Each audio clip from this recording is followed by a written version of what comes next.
The morning sun cast long shadows across the military training ground as General Marcus Thompson surveyed the scene before him. 13 targets remained untouched at the 4,000-meter mark, their red centers mocking the elite snipers who had just failed to hit them. The general's weathered face showed no emotion, but, inside, frustration burned like a wildfire. 13 misses, he muttered under his breath, his voice carrying the weight of decades of military experience. 13 of my best marksmen, and not one bullet found its mark. The training exercise had been designed to test the limits of human precision. At 4,000 meters, the distance pushed every sniper to their absolute breaking point. Wind conditions were challenging but manageable, visibility was good, and the equipment was state-of-the-art. Yet, one by one, each highly trained soldier had failed to connect with their target.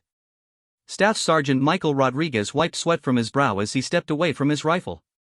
He had been shooting competitively since he was 12 years old and had never missed a target this badly. The bullet had gone wide by at least 3 meters, despite his careful calculations and steady breathing technique. "I don't understand it, sir," Rodriguez said to his spotter. Everything felt right. The wind was consistent, the scope was perfectly zeroed, but, somehow. His voice trailed off as he watched the next sniper take position. Corporal James Mitchell, a former Olympic shooting competitor, settled behind his Barrett M82 rifle. Mitchell's hands were steady, his breathing controlled, his focus absolute. The shot rang out across the field, echoing off the distant mountains. Through his binoculars, General Thompson watched the bullet impact the dirt 2 meters to the left of the target. 14, the general counted silently. One by one, the remaining snipers took their shots. Sergeant First Class David Kim, who had successfully completed over 200 confirmed kills in combat, sent his bullets sailing high over the target. Private First Class Tony Williams, barely 22 but already showing exceptional promise, watched his shot kick up dust a full meter short of the mark. The pattern continued with methodical precision. Each sniper approached their shot with confidence, applied their years of training and experience, and still failed to connect. Some bullets went wide, others fell short, and a few sailed harmlessly over the target. But none found their intended mark. General Thompson had seen many things in his 35 years of military service. He had commanded troops in 3 different conflicts, overseen countless training exercises, and witnessed both spectacular successes and devastating failures. But this particular morning was testing his patience in ways he hadn't experienced in years. The exercise wasn't just about marksmanship. It was about proving a point to the Pentagon officials who would be reviewing the footage later that week. Budget cuts were looming, and the sniper program was under scrutiny. Some politicians questioned whether investing millions of dollars in elite marksman training was worth the cost when modern warfare increasingly relied on technology and drones. "Sir," Captain Jennifer Walsh approached the general with a tablet in her hands. "The wind readings are consistent, the range measurements are accurate, and all equipment has been triple-checked. I can't explain the pattern of misses." General Thompson nodded grimly. "Neither can I, Captain. But we need results today, not excuses." The 15th sniper, Sergeant Mark Stevens, was already settling into position. Stevens had a reputation for ice-cold nerves and had never missed a shot at distances under 3,000 meters during training. His spotter called out the wind conditions, distance, and elevation adjustments. Stevens made his final calculations, controlled his breathing, and squeezed the trigger. The bullet struck the ground just in front of the target, sending up a small cloud of dust that seemed to hang in the air like a question mark. 15 misses, General Thompson said aloud this time, his voice carrying across the training ground. The assembled soldiers shifted uncomfortably, understanding the gravity of the situation. As the smoke cleared from the latest shot, a quiet voice spoke up from behind the group of gathered snipers. "Permission to speak, sir?" General Thompson turned to see a young woman in standard military fatigues. She was small in stature, probably no more than 5 feet 4 inches tall, with auburn hair pulled back in a regulation bun. Her uniform was clean and pressed, but it hung loosely on her slight frame. Most striking were her eyes, a deep green that seemed to take in everything around her with quiet intensity. The general didn't immediately recognize her, which was unusual considering he made it his business to know every soldier under his command. "State your name and rank, soldier," he ordered. "Specialist Sarah Chen, sir." "Intel Division," she replied, her voice steady but soft. "I was assigned to observe and document the training exercise for the after-action report." Several of the snipers exchanged glances. Intel personnel rarely spoke up during combat training exercises, especially not in front of a general. It was considered highly irregular, potentially career-ending behavior for a junior enlisted soldier. "What is it, Specialist Chen?" General Thompson asked, his patience wearing thin. Sarah took a small step forward, her hands clasped behind her back in a perfect parade rest position. "Sir, I've been watching the exercise from the observation tower with my binoculars. I believe I may have identified why the shots are missing their mark." The general's eyebrows rose slightly. "Go on." "Sir, there's a thermal updraft creating a micro-wind pattern about 30 meters in front of the target. It's not registering on the wind meters because it's highly localized, but it's strong enough to deflect incoming rounds. The effect is most pronounced between 3,800 and 4,200 meters, which explains why shots at closer distances during practice were successful." General Thompson studied the young woman's face carefully. She showed no signs of nervousness despite speaking to a superior officer who outranked her by several grades. Her observation was technical and specific, suggesting she understood ballistics better than her intelligence specialty would typically require. "Interesting theory, Specialist. Do you have any suggestions for compensating for this alleged thermal updraft?" Sarah nodded slightly. "Yes, sir. Based on my observations, a shot would need to be aimed approximately 2 meters to the right and 1 meter high to compensate for the deflection. The timing would also need to account for the thermal cycle, which appears to pulse every 45 to 60 seconds. The assembled snipers looked at each other with a mixture of skepticism and curiosity. Here was an intel specialist claiming to understand wind patterns better than marksmen who had spent years perfecting their craft. Staff Sergeant Rodriguez stepped forward.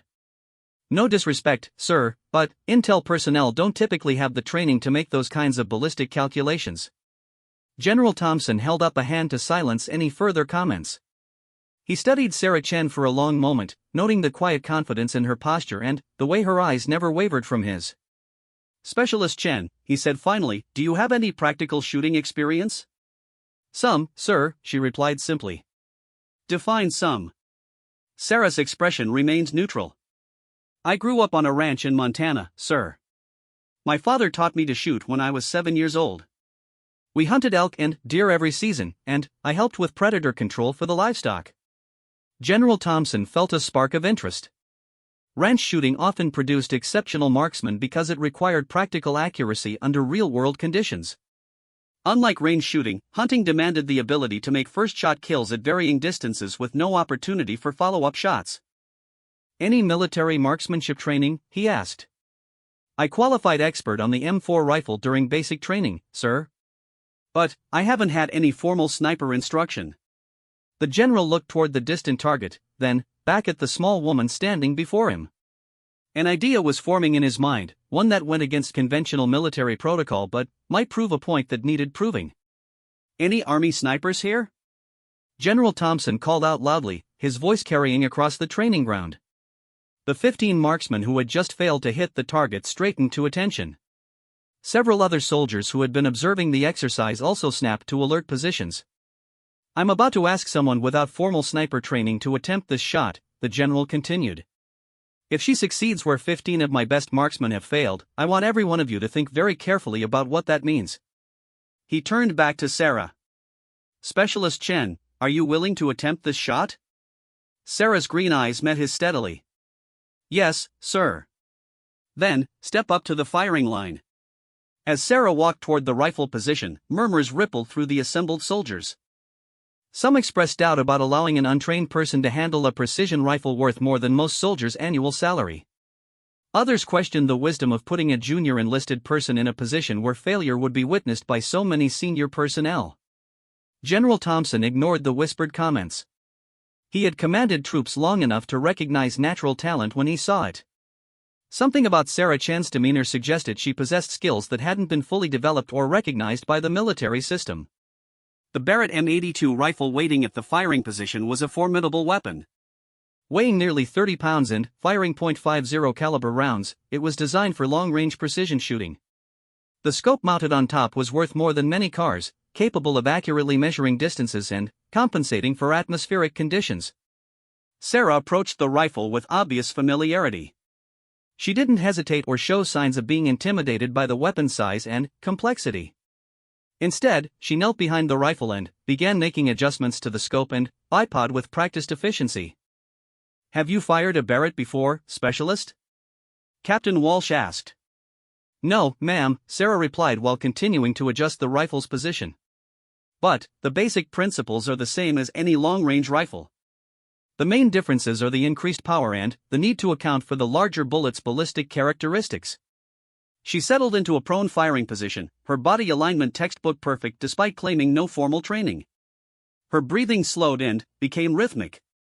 Through the scope, she studied the target and the terrain surrounding it. General Thompson watched through his binoculars as Sarah made minute adjustments to her aim. She was taking considerably longer than the previous shooters, but her movements were deliberate and confident. Several minutes passed as she continued to observe and calculate. "Whenever you're ready, Specialist," the general said. Sarah's finger moved to the trigger, then stopped. She lifted her head from the scope and looked toward the target with her naked eyes. After a few seconds, she settled back into her shooting position. 43 seconds, sir," she said quietly.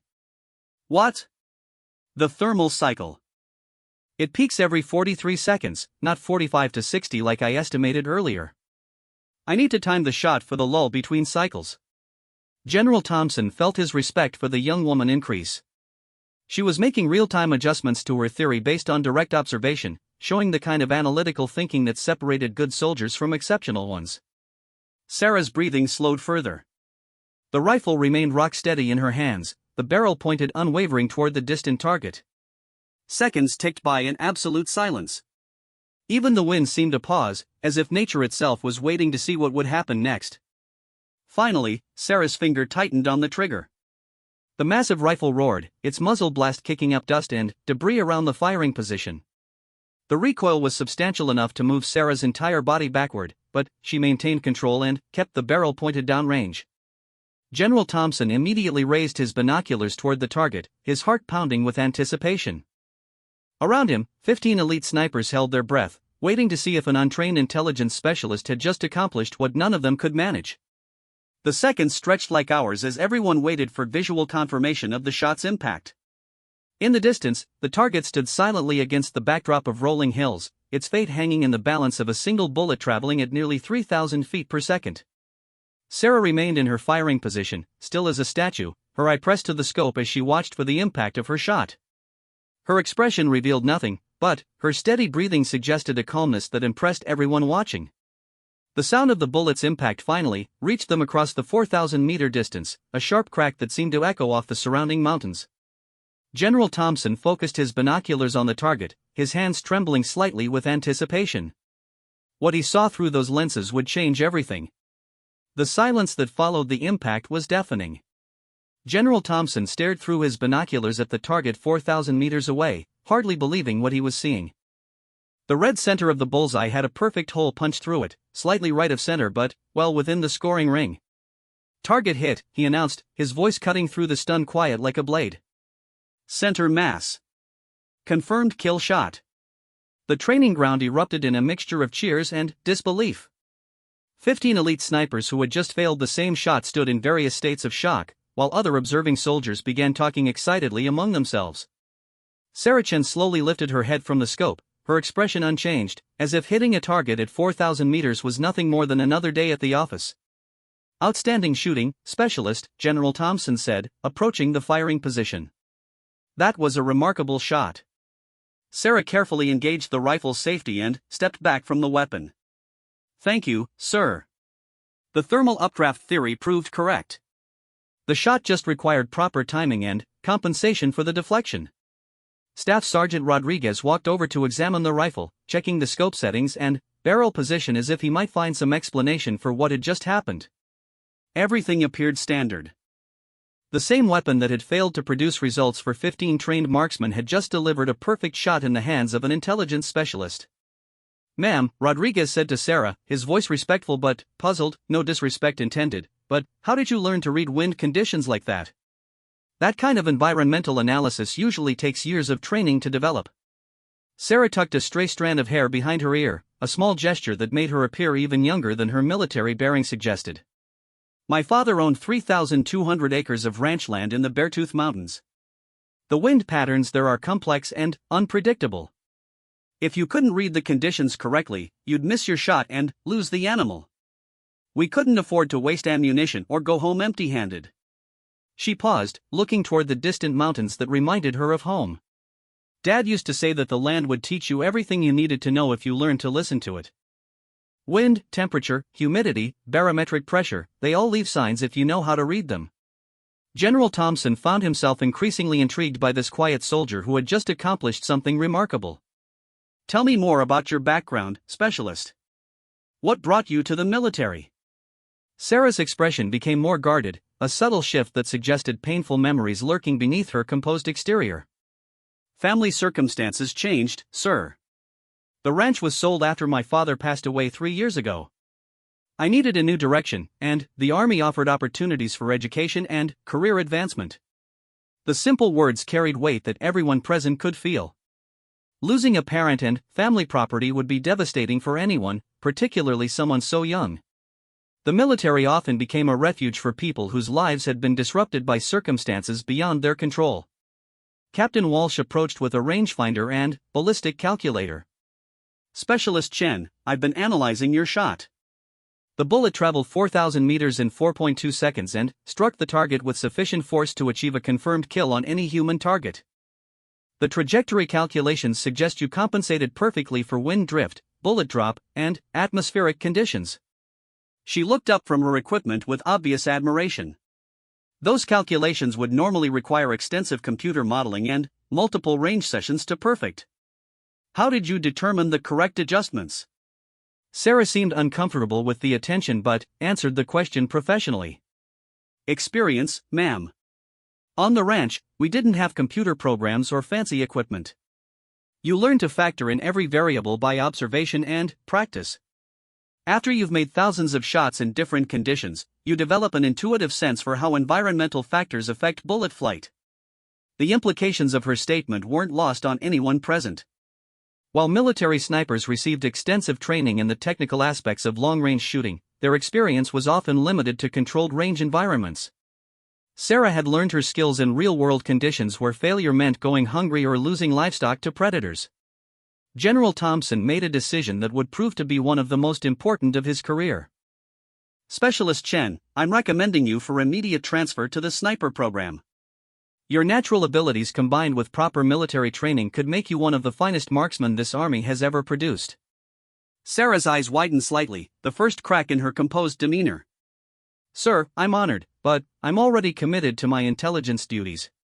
My current assignment involves analyzing satellite imagery and preparing briefing reports for operational planning.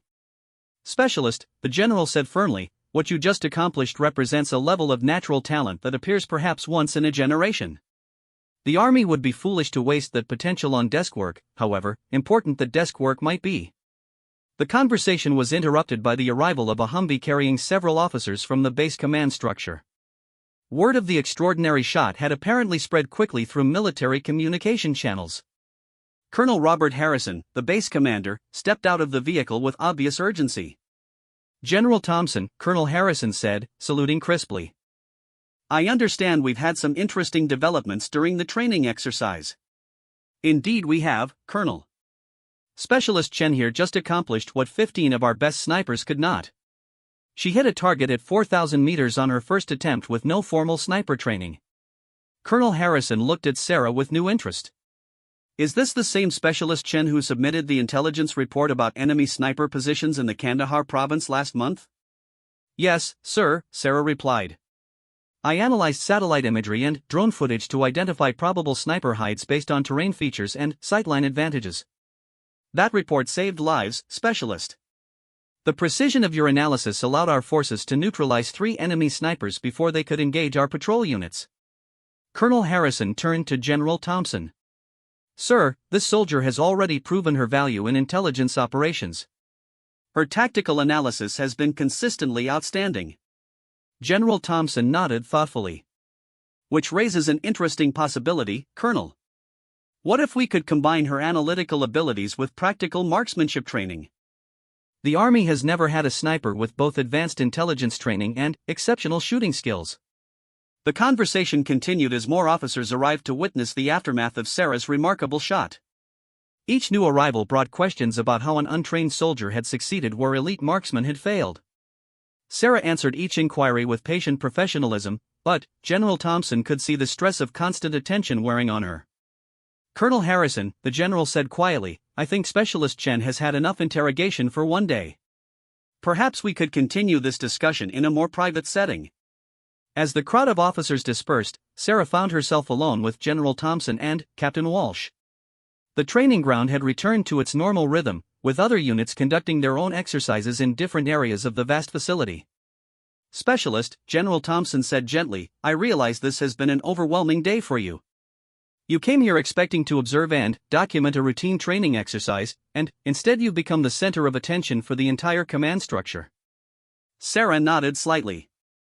"It's been unexpected, sir. I want you to understand something important," the general continued. "What happened here today wasn't luck or accident. You demonstrated a combination of technical knowledge, practical skill, and mental toughness that most soldiers never develop even after years of training.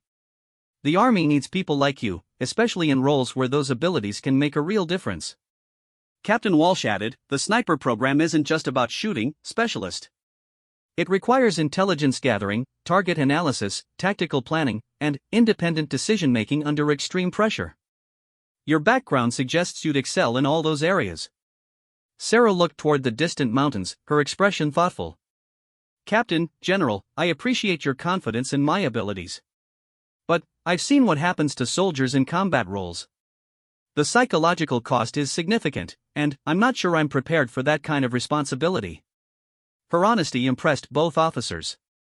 Many soldiers would have jumped at the opportunity for transfer to an elite unit without considering the personal implications. Sarah's reluctance suggested maturity and self-awareness that were equally valuable qualities. "Tell me about your father," General Thompson said suddenly. "What kind of man was he?" Sarah's expression softened slightly. "He was a good man, sir. Quiet, hardworking, honest. He served in Vietnam as a Marine sniper, though he rarely talked about it. Everything I learned about shooting came from him, but he never mentioned his military experience unless directly asked." The pieces of the puzzle began falling into place for General Thompson. A father who was a trained military marksman would explain both Sarah's exceptional shooting ability and her reluctance to discuss personal details. Vietnam veterans often carried psychological wounds that affected their families for generations. "Did he teach you anything about the mental aspects of precision shooting?" Captain Walsh asked. "Yes, ma'am. He said that shooting was 10% technique and 90% mental discipline. He taught me breathing exercises, visualization techniques, and methods for controlling stress and anxiety. But, most importantly, he taught me that taking a life, even an animal's life, was a serious responsibility that should never be taken lightly." The wisdom of those words resonated with both officers, who had seen too many young soldiers treat weapons and combat as video games rather than serious responsibilities. Sarah's father had apparently instilled values that would serve her well in military service. As the afternoon sun began to sink toward the western horizon, General Thompson made another decision that would change the course of Sarah's military career. "Specialist Chen, I'm going to make you an offer. The Army is developing a new program that combines intelligence analysis with field operations. Selected personnel would receive advanced training in both disciplines, creating a new type of soldier capable of operating independently in complex environments." He paused to let the implications sink in. The program would involve 6 months of intensive training, including sniper school, advanced intelligence techniques, survival training, and psychological preparation for combat operations. Upon completion, graduates would be assigned to special operations units where they could utilize both skill sets. Sarah listened carefully, her analytical mind undoubtedly weighing the advantages and disadvantages of such an opportunity. "Sir, what would happen to my current intelligence duties? Your replacement has already been identified and trained. Your analytical work has been so thorough that transitioning your responsibilities wouldn't be difficult." General Thompson smiled slightly. "Besides, this new program would allow you to apply your intelligence skills in the field rather than behind a desk." Captain Walsh added, "You'd also be helping to develop training protocols and operational procedures for future candidates. Your unique background would make you an ideal test case for the program's effectiveness." The offer was compelling, but Sarah's next question revealed her primary concern. What about the psychological evaluation requirements? I assume soldiers selected for this program would undergo extensive mental health screening. Both officers nodded. Absolutely, General Thompson confirmed. The psychological demands of independent operations require soldiers with exceptional mental stability and emotional resilience. But, based on what I've observed today, I don't think you'd have any problems meeting those standards. Sarah was quiet for several minutes, clearly weighing the decision carefully. Finally, she looked directly at General Thompson. "Sir, may I have some time to consider your offer? This would represent a significant change in my career path, and I'd like to think through all the implications before making a decision." "Of course, Specialist. Take whatever time you need." General Thompson handed her his business card. "Contact me within the next week with your answer. But, remember, opportunities like this don't come along often. Your natural abilities, combined with proper training, could make you one of the most valuable assets this Army has ever produced." As Sarah walked away from the training ground, still processing everything that had happened, she couldn't know that her decision would ultimately affect not just her own life, but the lives of countless soldiers who would benefit from her unique skills in the years to come. The sun was setting behind the mountains, casting long shadows across the training facility. In the distance, the target she had hit so precisely still stood as a testament to what was possible when natural talent met determined training. Tomorrow would bring new challenges and decisions, but today had proven that sometimes the most extraordinary capabilities hide in the most unexpected places. 3 days had passed since the remarkable shot that changed everything. Sarah Chen sat in her small quarters on base, staring at General Thompson's business card while wrestling with the most important decision of her life. The fluorescent lighting cast harsh shadows across the sparse room that had become her home since joining the Army 2 years earlier. The offer to join the experimental sniper intelligence program represented everything she had never dared to dream about. Recognition for abilities she had always taken for granted. A chance to honor her father's legacy in ways she had never imagined. An opportunity to serve her country in a capacity that few soldiers would ever experience. But it also represented everything she feared most about military service. Combat operations. Taking lives. The psychological toll that had haunted her father until the day he died. A knock on her door interrupted her thoughts. "Come in," she called. Staff Sergeant Rodriguez entered, his expression respectful but curious. "Ma'am, sorry to bother you, but I wanted to talk to you about what happened the other day." Sarah gestured to the single chair in her room. "Of course, Sergeant. What can I do for you?" Rodriguez sat down carefully, clearly uncomfortable with the informal setting. "Ma'am, I've been shooting competitively for 15 years, and I've never seen anything like what you did on that range. The other guys and I have been talking, and we wanted you to know that there's no shame in what happened. You earned that shot." His words carried genuine respect, which surprised Sarah. She had expected resentment or skepticism from the snipers who had failed where she succeeded. Instead, Rodriguez seemed genuinely interested in understanding her abilities. "Thank you, Sergeant. That means a lot coming from someone with your experience. Can I ask you something personal, ma'am?" Rodriguez's voice became more serious. "Your father who taught you to shoot, was he military?" Sarah nodded slowly. "Marine sniper. Vietnam. 2 tours between 1968 and 1970. Rodriguez whistled softly. "That explains a lot. Those guys faced conditions that tested everything they thought they knew about combat. The ones who came back were either broken by the experience or made stronger than steel. Which category did your father fall into?"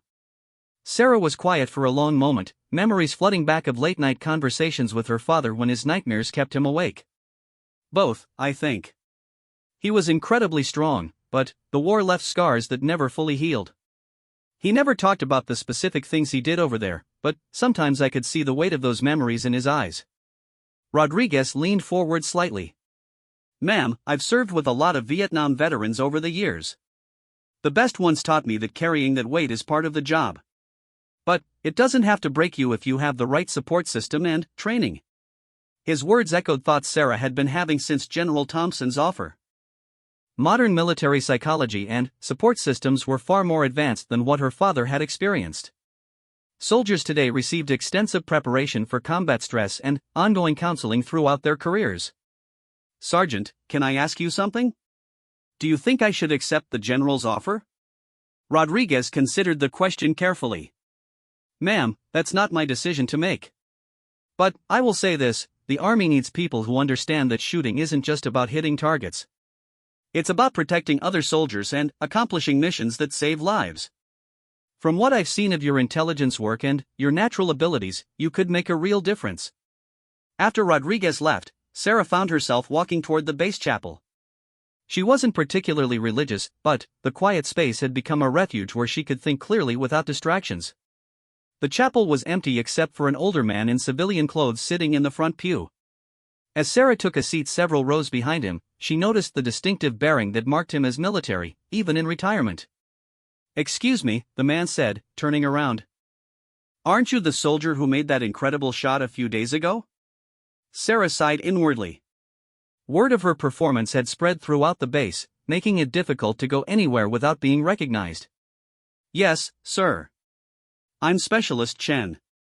The man stood and walked back to her pew, extending his hand. "Master Sergeant Frank Morrison, retired. I heard about what you did, and I wanted to shake your hand." As they shook hands, Sarah noticed the firm grip and steady gaze of someone who had spent decades in military service. "Thank you, Sergeant Morrison. I appreciate that. Mind if I sit with you for a minute? I have something I think you might want to hear." Sarah nodded, and Morrison settled beside her in the pew. His presence was comforting in the way that experienced soldiers often were, calm, competent, and reassuring without being overwhelming. "I spent 28 years in the Army," Morrison began. "Served in Desert Storm, Bosnia, Iraq, and Afghanistan. I've seen a lot of young soldiers face the same decision you're wrestling with right now." Sarah looked at him with surprise. "How did you know I was facing a decision?" Morrison smiled. "Because I know what General Thompson offers exceptional soldiers, and I know the look of someone trying to decide whether they're ready for that level of responsibility. I've worn that same expression myself." They sat in comfortable silence for several minutes, the weight of Morrison's words settling between them. Finally, Sarah spoke. "Were you a sniper, Sergeant Morrison?" "For the last 15 years of my career, yes. Before that, I was infantry, then reconnaissance, then, finally, sniper school. Best decision I ever made, professionally speaking." "What about personally?" Morrison's expression became more serious. "That's harder to answer. The job requires you to make decisions that most people never have to face. You carry those decisions with you for the rest of your life. But you also know that your actions saved other soldiers' lives and helped accomplish important missions." He looked toward the altar, his eyes reflecting decades of experience and hard-won wisdom. "The question isn't whether you'll be affected by it. You will be. The question is whether you're strong enough to carry that weight and still do the job when it matters most." Sarah felt tears forming in her eyes as she thought about her father. "My father never talked about the people he killed in Vietnam. But sometimes I could see him counting them in his head, especially when he thought no one was watching. That's normal, Specialist. The good ones always keep count. It's a sign that you understand the gravity of what you're doing." Morrison turned to face her directly. "But let me ask you this, if your father was here right now, what do you think he'd tell you to do?" The question hit Sarah like a physical blow. She had been avoiding thinking about what her father would say, partly because she was afraid of the answer and partly because his guidance had always been so important to her decision-making process. "He'd tell me to serve where I could make the biggest difference," she said quietly. "He used to say that we all have gifts, and we have a responsibility to use those gifts to help other people." Morrison nodded approvingly. "Sounds like a wise man. And sounds like he raised a daughter who inherited both his abilities and his values." As Morrison left the chapel, Sarah remained in the quiet space for another hour, finally feeling clarity about her decision. The fear and uncertainty were still there, but they were overshadowed by a growing sense of purpose and responsibility.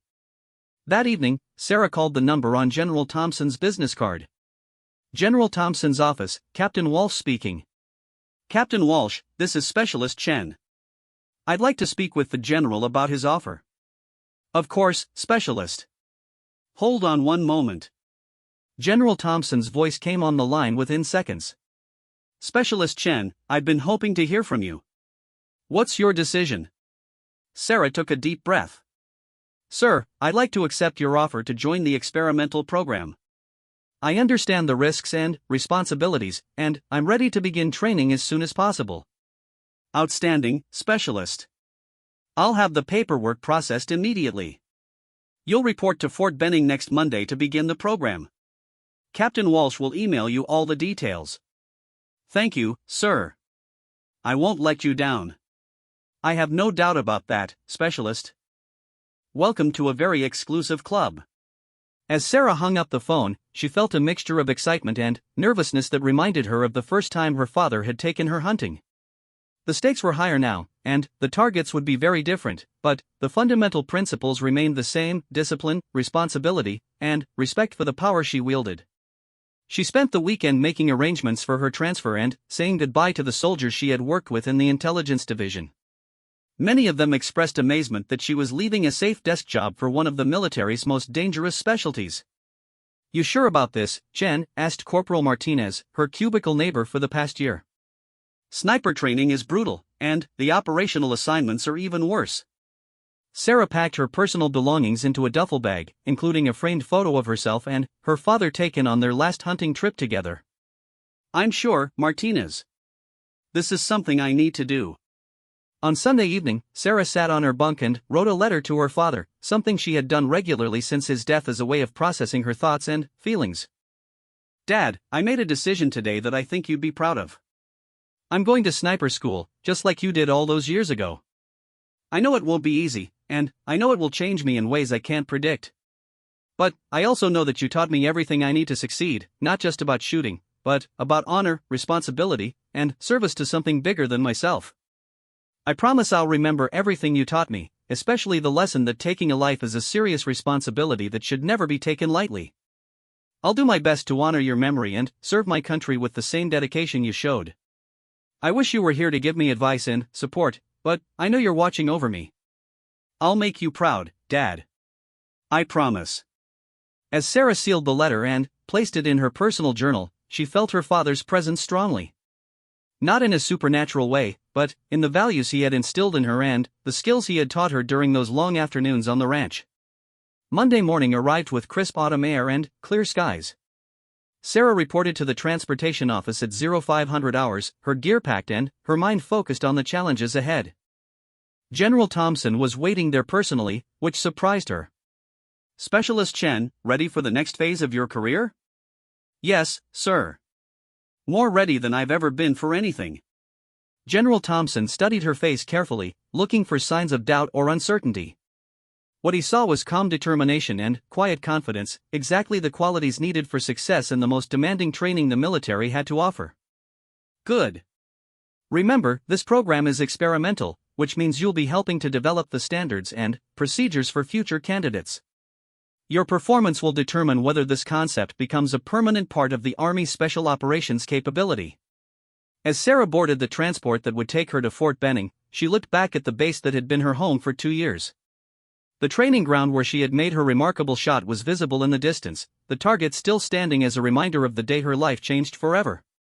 The next 6 months would test every aspect of her character, abilities, and determination. She would face challenges that would push her far beyond anything she had experienced on her father's ranch or in her intelligence work. But she would also discover capabilities she never knew she possessed and develop skills that would make her one of the most effective soldiers the Army had ever produced. The transport lifted off into the morning sky, carrying Sarah toward a destiny that would ultimately save countless lives and change the nature of modern military operations. Behind her, the target at 4,000 meters stood as silent testimony to the moment when an ordinary intelligence specialist revealed extraordinary abilities that would serve her country in ways no one could have predicted. 18 months after that life-changing shot at 4,000 meters, Staff Sergeant Sarah Chen crouched in the mountains of Afghanistan, her rifle trained on a target that would test everything she had learned during the most intensive training program in military history. The wind was stronger here than it had been on the practice range, and the stakes were infinitely higher. Through her scope, she watched 3 Taliban snipers who had been terrorizing coalition supply convoys for the past 2 weeks. Intelligence reports indicated they had killed 7 soldiers and wounded 15 others from their concealed position in the rocky outcropping 3,800 meters away. Traditional airstrikes were impossible due to civilian populations in the surrounding villages, and ground assault would result in heavy casualties for the attacking forces. Sarah's spotter, Sergeant First Class Mike Torres, whispered wind and distance readings through her earpiece.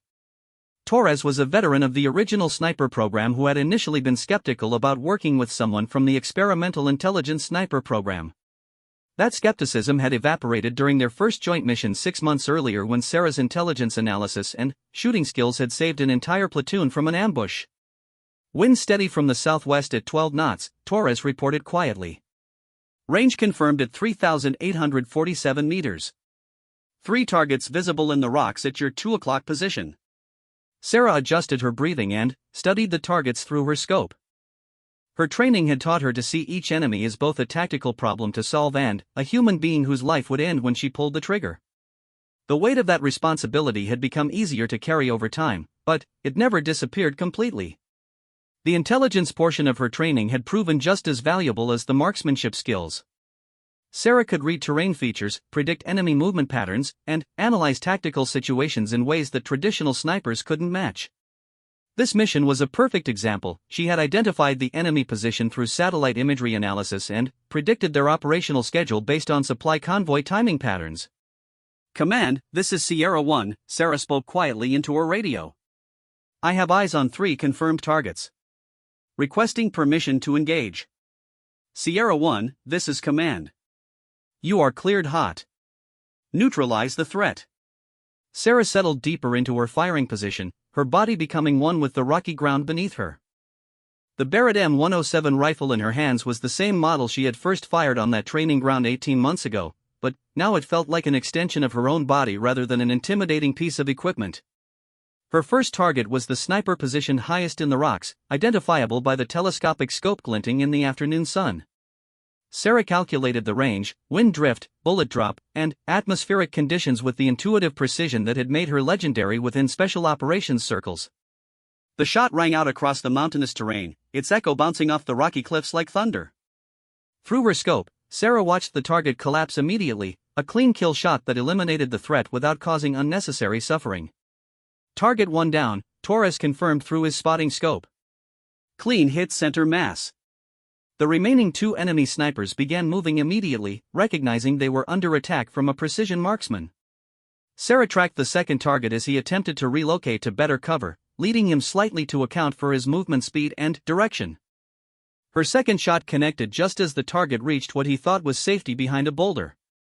The bullet's trajectory had been calculated to intersect his movement path at exactly the right moment, resulting in another instant kill.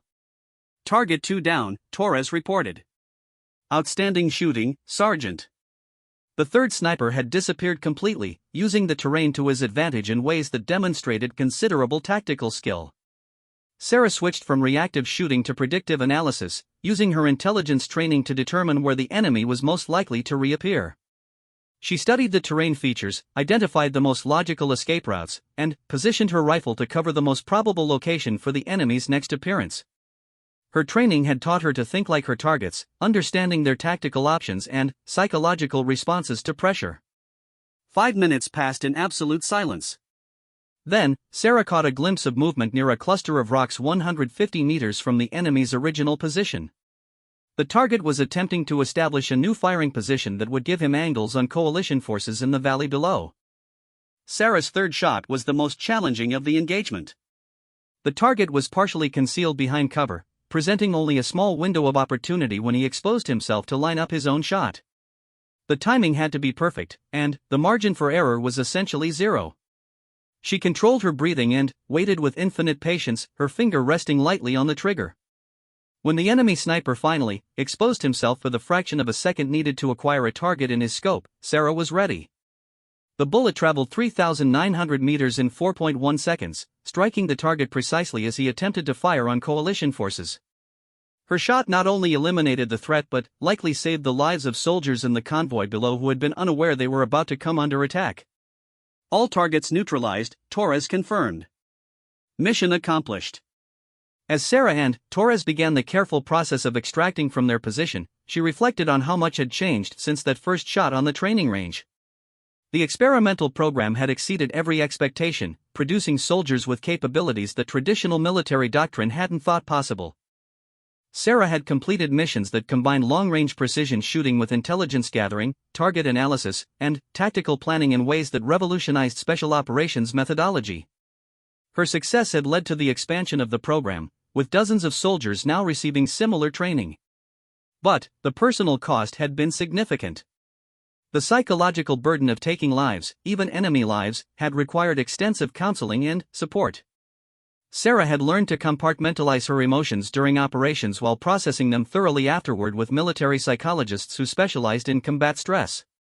The memory of her father had been both inspiration and guidance throughout her training and operational assignments. His values had helped her maintain perspective during the darkest moments, while his tactical wisdom had saved her life on multiple occasions. 3 hours later, Sarah and Torres reached the extraction point where a helicopter waited to return them to base. As the aircraft lifted off, Sarah looked back at the mountains where 3 enemy snipers had been terrorizing coalition forces until an hour ago. The landscape looked peaceful now, giving no hint of the deadly drama that had just unfolded. "How do you feel about the mission?" Torres asked as they flew toward base. Sarah considered the question carefully. "Satisfied that we accomplished the objective and protected our forces. Grateful that our training prepared us for the challenges we faced. Sad that it was necessary to take lives, even enemy lives." Torres nodded with understanding. He had asked the same question after every mission for the past 6 months, helping Sarah process the emotional aspects of their work. The ritual had become an important part of their post-mission routine. "Any regrets?" Torres continued. "No regrets about the mission itself. The intelligence was solid, the threat was real, and we neutralized it with precision that minimized collateral damage." Sarah paused to watch the landscape passing below them. "But I always regret that diplomacy and peaceful solutions weren't possible." Back at base, Sarah completed her after-action report with the thoroughness that had made her famous among intelligence analysts. Her reports combined tactical details with strategic analysis, helping commanders understand not just what had happened but why it had happened and what it meant for future operations. General Thompson, now commanding all special operations training programs, reviewed her report personally. Sarah's success had vindicated his decision to create the experimental program and had led to his promotion to a position where he could implement similar innovations throughout the military. "Outstanding work, Sergeant Chen," General Thompson said during their post-mission briefing. "Your analysis of enemy tactics and operational patterns was as impressive as your marksmanship. The combination of those skills continues to set new standards for what's possible in special operations." Sarah had been promoted twice since completing her training, recognition of both her operational success and her contributions to program development. She now served as an instructor for new candidates while continuing to accept the most challenging operational assignments. "Thank you, sir. The training and support provided by this program have been exceptional. I couldn't have accomplished these missions without the comprehensive preparation and ongoing psychological support." General Thompson smiled with genuine pride. "The program has exceeded every metric we established for success. We now have 47 graduates serving in various theaters, and their collective impact on special operations effectiveness has been remarkable." He handed Sarah a classified folder. "I have a new assignment for you, Sergeant. We've identified a high-value target that requires both your analytical abilities and your precision shooting skills.